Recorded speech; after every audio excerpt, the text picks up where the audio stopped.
Hi hello నమస్తే. నేను మీ కౌండిన్య. ఆంధ్రప్రదేశ్లో స్థానిక సంస్థల ఎన్నికలకి నగారా మోగబోతుంది.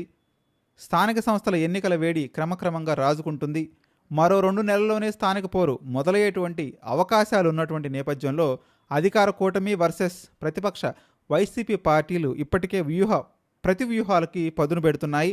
ఎన్నికలకు సిద్ధం కావాలని ముఖ్యమంత్రి చంద్రబాబు నాయుడు, ఉప ముఖ్యమంత్రి పవన్ కళ్యాణ్, మంత్రి నారా లోకేష్ కూటమి శ్రేణులకు ఆల్రెడీ దిశానిర్దేశం చేయడం రాజకీయ వర్గాల్లో ఆసక్తిని రేపుతుంది. మరొక వైపు మాజీ ముఖ్యమంత్రి, వైసీపీ అధినేత వైఎస్ జగన్మోహన్ రెడ్డి కూడా పార్టీ నియోజకవర్గ ఇన్ఛార్జీలు, ఎమ్మెల్యేలకు కీలకమైనటువంటి ఆదేశాలు ఇచ్చినట్టు వైసీపీ పార్టీ వర్గాలు స్పష్టంగా తెలియజేస్తున్నాయి. మరీ ముఖ్యంగా స్థానిక సంస్థల్లో ఏకగ్రీవాలకు అవకాశం ఇవ్వకుండా పోటీకి సంసిద్ధం కావాలని వైఎస్ జగన్మోహన్ రెడ్డి క్లియర్గా స్పష్టం చేసినట్టు పార్టీ నేతలు మీడియా ముఖంగానే చెప్తున్నారు. ఎక్కడైనా ఏకగ్రీవాలు జరిగితే దాన్ని సంబంధిత ఏదైతే నియోజకవర్గ ఇన్ఛార్జీల యొక్క వైఫల్యంగా పరిగణిస్తామని, వచ్చే ఎన్నికల్లో వాళ్ళకి ఎట్టి పరిస్థితుల్లోనూ టికెట్ దక్కదని జగన్మోహన్ రెడ్డి మీడియా ముందే కుండల బద్దలు కొట్టారు. కాబట్టి దీంట్లో ఎటువంటి సస్పెషలకు అవకాశం లేదు.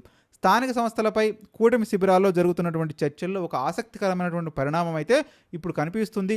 గ్రామస్థాయి పదవుల విషయంలో కూటమి పార్టీల మధ్య తీవ్రమైనటువంటి పోటీ ఉన్నటువంటి నేపథ్యంలో రాబోయే తీర్పు ఏదైనా మారేటువంటి పరిస్థితి ఉంటుందా అనేటువంటి అభిప్రాయం కూడా ఇప్పుడు కొంతమంది నేతల్లో కనిపిస్తుంది. మరీ ముఖ్యంగా చూసుకుంటే సర్పంచ్, ఎంపీటీసీ, జెడ్పీటీసీ వంటి పదవులకు రిజర్వేషన్లు ఖరారు కాకముందే ఆశావాహులు తమ రాజకీయ లెక్కలను కూడా వేసుకుంటున్నారు. రిజర్వేషన్లు ప్రకటించిన తర్వాత తమకు అనుకూలమైనటువంటి అభ్యర్థులను రంగంలోకి దించాలని ముందుగానే ఖరారు చేసుకునేందుకు కూటమి నేతలు కూడా అందరూ కలిసికట్టుగా ప్రయత్నిస్తున్నారు అనేటువంటి ప్రచారం ఇప్పుడు గ్రామీణ ప్రాంతాల్లో కొనసాగుతుంది. కొన్ని చోట్లలో అయితే ప్రత్యర్థులకు నామినేషన్ వేసే అవకాశం కూడా ఇవ్వకూడదు అనేటువంటి ఆలోచనలో కూటమి నాయకులు ఉన్నట్లు కూడా స్థానిక రాజకీయాలు చెప్తున్నాయి. గ్రామీణ ప్రాంతాల్లో మరొక ప్రచారం కూడా రాజకీయ వాతావరణాన్ని గట్టిగా వేడెక్కిస్తుంది. అధికార పక్షానికి వ్యతిరేకంగా ఎవరైనా నామినేషన్ దాఖలు చేయడానికి ప్రయత్నిస్తే కేసులు, ఒత్తిళ్లు, వేధింపులు ఎదురయ్యేటువంటి అవకాశం ఉందన్నటువంటి భయాలు కూడా సృష్టించేటువంటి ప్రయత్నం అయితే జరుగుతుంది. అయితే ఈ ఆరోపణలకు సంబంధించి అధికారికంగా కూడా ఎటువంటి నిర్ధారణ అయితే లేదు. ఇది కేవలం ఊహాజనితంగానే ఉంది అని చెప్తున్నారు. ఇదే కనుక నిజమైతే స్థానిక ఎన్నికలు స్వేచ్ఛాయుతమైనటువంటి వాతావరణం మీద తీవ్రమైనటువంటి ప్రశ్నలు లేవనెత్తేటువంటి అవకాశం ఉంటుంది. ఇదే అంశం మీద వైఎస్ జగన్మోహన్ రెడ్డి ముఖ్యమంత్రిగా ఉన్నప్పుడు అప్పటి ప్రతిపక్ష పార్టీ అయినటువంటి టీడీపీ తీవ్రమైనటువంటి ఆందోళన చేసింది. వాళ్ళు కొన్ని చోట్ల అయితే కనుక ఎన్నికలను బాయ్కాట్ చేసేటువంటి పరిస్థితి కూడా ఏర్పడింది. గ్రామ స్థాయిలో ఎన్నికలు అంటే కేవలం రాజకీయ పార్టీల మధ్య మాత్రమే పోటీ కాదు, వ్యక్తిగత సంబంధాలు, కుటుంబాలు, సామాజిక సమీకరణాలు, స్థానిక ఆధిపత్యాలు ఇవన్నీ కలిసి కూడా ఎవరైతే ఆ గెలిచినటువంటి వ్యక్తిని నిర్ధారించేటువంటి అవకాశం అయితే ఉంటుంది. ఇక తాడిపత్రి విషయానికి ఒకసారి చూసుకుంటే తాడిపత్రి మాజీ ఎమ్మెల్యే జేసీ ప్రభాకర్ రెడ్డి స్థానిక ఎన్నికల నేపథ్యంలో చేసినటువంటి వ్యాఖ్యలు ఇప్పటికే రాజకీయాల్లో తీవ్రమైనటువంటి చర్చకు దారితీశాయి. ఎవరికి నామినేషన్లు వేయించబోమని ఆయన బహిరంగంగా ఇప్పటికే చెప్పడంతో పాటు కొందరు గ్రామాలు విడిచి వెళ్లాల్సి ఉంటుందని కూడా హెచ్చరించినట్టు వస్తున్నటువంటి వ్యాఖ్యలు స్థానిక ఎన్నికల వాతావరణంపై మరింత వేడిని రేగింతించాయి. జేసీ ప్రభాకర్ రెడ్డి బహిరంగంగా చెప్పిన విషయాలు ఒక ఎత్తు అయితే, రాజకీయ నాయకులు బహిరంగంగా చెప్పకపోయినా గ్రామ స్థాయిలో అదే తరహా ఒత్తిళ్లు ఉంటాయి కదా అనేటువంటి ప్రచారం కూడా ఇప్పుడు బలంగా కొనసాగుతుంది. ఈ మొత్తం వ్యవహారంలో మరొక రాజకీయ వాదన కూడా తెరపైకి వస్తుంది.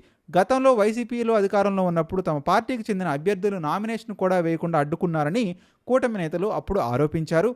ఇప్పుడు అదే పరిస్థితిని తాము కూడా ఎదుర్కొనేలా చేస్తామని కొందరు నేతలు ఆఫ్ ద రికార్డ్ చెప్తున్నట్టు కూడా రాజకీయ వర్గాల్లో ప్రచారం అయితే జరుగుతుంది. గతంలో తప్పు జరిగిందని ఆరోపిస్తే అదే తప్పును ఇప్పుడు పునరావృతం చేయడమే పరిష్కారమా అన్న ప్రశ్నలు కూడా వినిపిస్తున్నాయి. ప్రజాస్వామ్యంలో ఒక పార్టీ చేసిన తప్పునకు ప్రతీకారంగా మరో పార్టీ అదే పద్ధతిని అనుసరిస్తే చివరికి నష్టపోయేది రాజకీయ పార్టీలు కాదు, ఎన్నికల వ్యవస్థ మాత్రమే అనేది విషయాన్ని గుర్తుంచుకోవాల్సినటువంటి అవసరం ఎంతైనా ఉంది. స్థానిక ఎన్నికలు ప్రజాస్వామ్యానికి ఒక పునాది లాంటిది. ఓటు హక్కు స్వేచ్ఛాయుత వాతావరణంలో జరగాల్సి ఉంటాయి. ఎన్నికలు సమాన అవకాశాలు ఇస్తుండాలి. భయరహిత వాతావరణం ఉన్నప్పుడే రాజ్యాంగ వ్యవస్థకి అత్యంత కీలకంగా వ్యవహరించేటువంటి అవకాశం ఉంటుంది.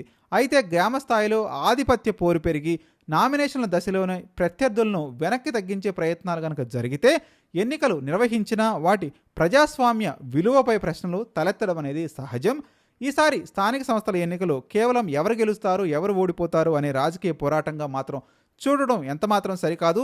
ఎవరు నామినేషన్ వేయగలిగారు, ఎవరు స్వేచ్ఛగా ప్రచారం చేయగలిగారు, ఎవరు భయం లేకుండా ఓటు వేయగలిగారు అన్నదే అసలు సిసల పరీక్షగా మారబోతుంది. స్థానిక ఎన్నికల ప్రక్రియ ప్రారంభమైన తర్వాత అసలు పరీక్ష ప్రభుత్వానికి ఉంటుంది, ఎన్నికల సంఘానికి ఉంటుంది, పోలీసు వ్యవస్థకు ఉంటుంది. నామినేషన్ల దశలో ఎలాంటి అడ్డంకులు లేకుండా ప్రతి అభ్యర్థికి సమానమైనటువంటి అవకాశాలు కల్పించగలరా? ప్రత్యర్థి పార్టీల అభ్యర్థులకు రక్షణ కల్పించగలరా? ప్రచారంలో హింసకు తావు లేకుండా చూడగలరా? పోలింగ్ రోజున ఓటర్లు భయపడకుండా పోలింగ్ కేంద్రాలకు వెళ్లేటువంటి పరిస్థితిని కల్పించగలరా అనేటువంటి ప్రశ్నలకు సమాధానం చెప్పాల్సిన బాధ్యత ప్రభుత్వాందే. స్థానిక ఎన్నికల్లో చిన్ని గ్రామంలోని ఒక పంచాయతీ పదవి కోసం మొదలైన వివాదం వ్యక్తిగత, కుటుంబం, వర్గ రాజకీయాలుగా మారేటువంటి అవకాశం ఉంటుంది. అందుకే నామినేషన్ నుంచి ఫలితాల ప్రకటన వరకు ప్రతి దశలోనూ అప్రమత్తత అవసరం ఉందని చెప్తున్నారు. కూటమి అధికారంలో ఉండటం, వైసీపీ ప్రతిపక్షంలో ఉండటం, ఎవరి రాజకీయ బలం ఎంత అన్నది ఎన్నికల ఫలితాలు తెలుస్తాయి. కానీ ఆ ఫలితాల కంటే ముందే ఎన్నికల ప్రక్రియపై అనుమానాలు ఏర్పడితే మాత్రం అది మొత్తానికి ప్రజాస్వామ్యానికి ప్రమాదకరమైనటువంటి సంకేతం. స్థానిక ఎన్నికలు రాజకీయ యుద్ధంగా మారుతాయా, లేక ప్రజాస్వామ్య పద్ధతులు ఆరోగ్యకరంగా పోటీగా సాగుతాయా అన్నది రాబోయే 3 నెలల్లోనే తెలుస్తుంది. అధికార పక్షానికి అధికారం ఉంది, ప్రతిపక్షానికి పోరాటం తప్ప మరొక మార్గం లేదు. కానీ ఎన్నికల సంఘానికి మాత్రం ఒక్కటే బాధ్యత ఉంది. ఎవరి పక్షాన నిలబడకుండా ఎన్నికల పక్షాన నిలబడటం. స్థానిక పోరు నిజంగా రణరంగంగా మారకుండా చూడాల్సినటువంటి బాధ్యత మొత్తానికి వ్యవస్థలపైనే ఉంది. మీరు కూడా మీ అభిప్రాయాన్ని స్పష్టంగా కామెంట్ రూపంలో తెలియజేయండి.